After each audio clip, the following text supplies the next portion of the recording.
Ma anche tu comunque, dove vai di bello? Vado a fare 2 passi a Roma. A Roma? Sì. Ci vado anch'io, vuoi venire con me?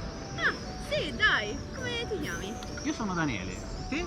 Ambra, Piacere, vai, andiamo! andiamo!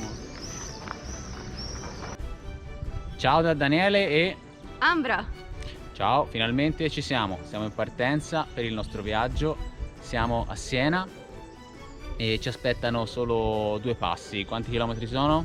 26. 26 sì, per oggi, in tutto? Ah, ok. Non ci pensavo, io intanto pensavo a fare la prima tappa. In tutto sono 270. Più o meno, poi vedremo quanti ne faremo. Sì. E oggi destinazione Ponte d'Arbia e si parte, siamo emozionati, non so se si vede, siamo contenti che la giornata è bellissima e ci mettiamo in marcia. Buon cammino! Grazie, anche a te.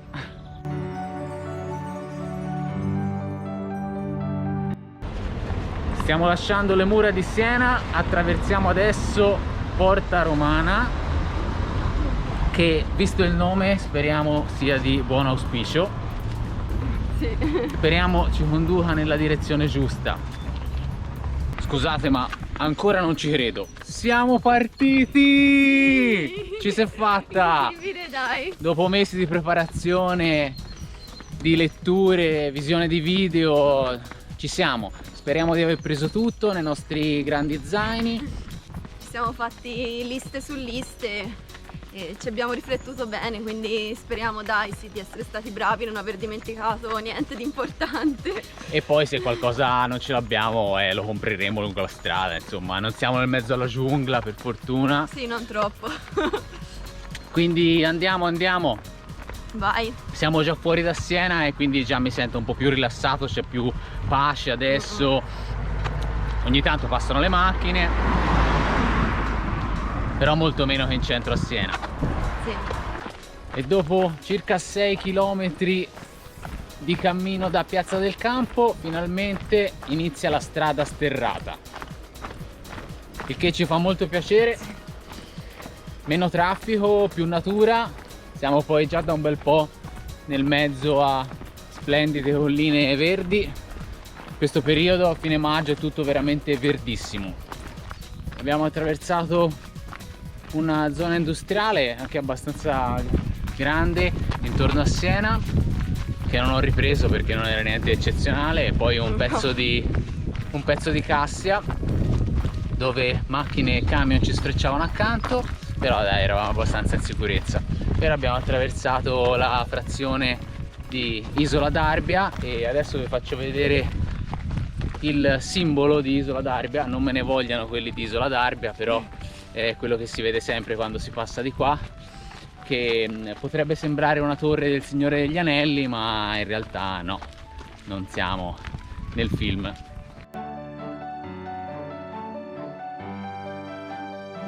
Sono 3 ore circa che siamo partiti da Piazza del Campo a Siena e se fossimo andati con la macchina saremmo arrivati a Roma più o meno, e invece siamo ancora nel comune di Siena. Sì. Però sicuramente non avremmo visto tutta la bellezza di queste colline subito a sud di Siena. È veramente incredibile.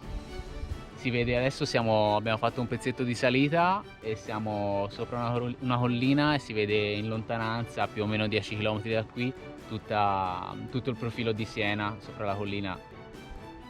E vediamo un po' i dintorni. Ambra, gira con me. Sì.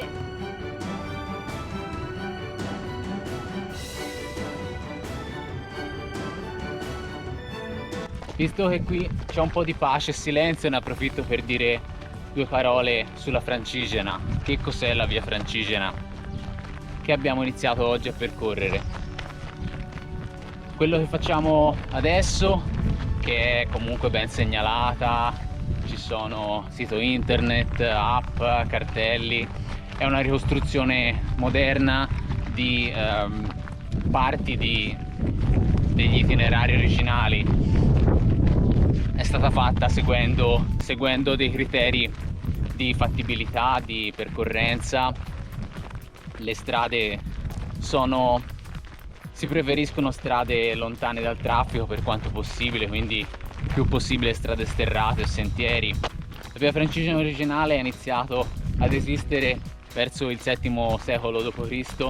e non ce n'era solamente una di via francigena, ma era comunque una rete di tantissime varianti che cambiavano durante i decenni, durante i secoli, a seconda dei mutamenti delle condizioni del terreno o anche comunque condizioni politiche dei territori. Poi alcune tratte erano minacciate dai briganti, quindi durante il tempo il percorso è cambiato continuamente. Però quella che facciamo oggi è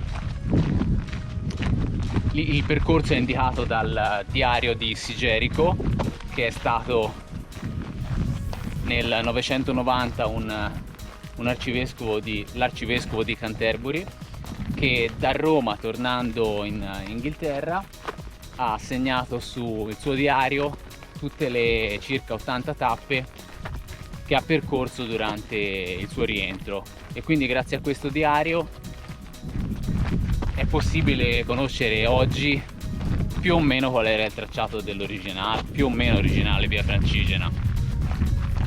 Quindi grazie caro Sigerico di averci lasciato questa testimonianza, se no Ambra non sarebbe qui con me a percorrere il percorso. Starebbe riposando a casa. No, è stata una bella idea e sono contenta di essere qui a ripercorrere le orme di Sigerico.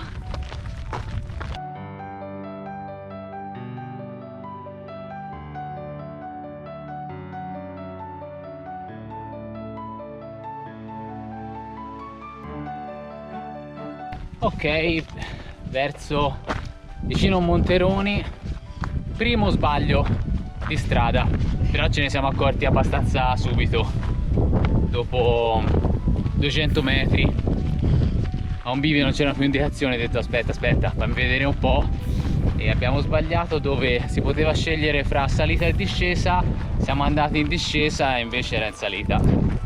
Pessima scelta. Mentre ci avviciniamo alla fine della nostra tappa, se siete curiosi di scoprire se arriveremo a Roma, iscrivetevi al canale e attivate la campanella di notifica. Scriveteci nei commenti cosa ne pensate della nostra folle avventura e lasciateci un bel mi piace. Grazie! Il panorama di questo finale di tappa è veramente stupendo. Siamo circondati da colline verdissime accarezzate dal vento, anche noi siamo accarezzati dal vento, però non dà fastidio perché la temperatura è mite, ottima. Sì, questo panorama ci aiuta a dimenticare la fatica perché siamo già quasi a 20 km e ne mancano circa 6 per arrivare a destinazione. Dai, gli ultimi chilometri, Sì, ce la puoi fare.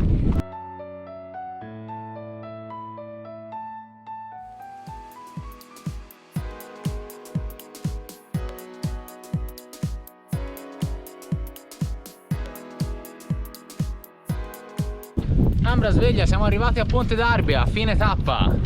Sì, sembra di sì. Com'è andata? È stato impegnativo, comunque sono stati 26 km, come dicevamo prima, con qualche salita non tremenda. Ci eravamo allenati su salite ben più ripide. Toste, sì. Adesso stiamo attraversando c'era scritto nuovo ponte del Pellegrino. Infatti stiamo attraversando il fiume Arbia e questo sì, è un bel nuovo ponte, e tra pochi metri siamo al centro di accoglienza Pellegrini, quindi Ponte d'Arbia. Quindi ce l'abbiamo fatta, prima tappa conclusa. Vai. Ci siamo sistemati al centro di accoglienza Pellegrini di Ponte d'Arbia. Abbiamo mangiato una bella pizza al ristorante proprio qui di fronte per fare un bel ricarico di carboidrati. Era proprio comodissimo, veramente di fronte. Sì. E ora andiamo a farci una bella dormita e vi ringraziamo di essere stati con noi. Grazie, ciao, alla prossima! Ciao, alla prossima!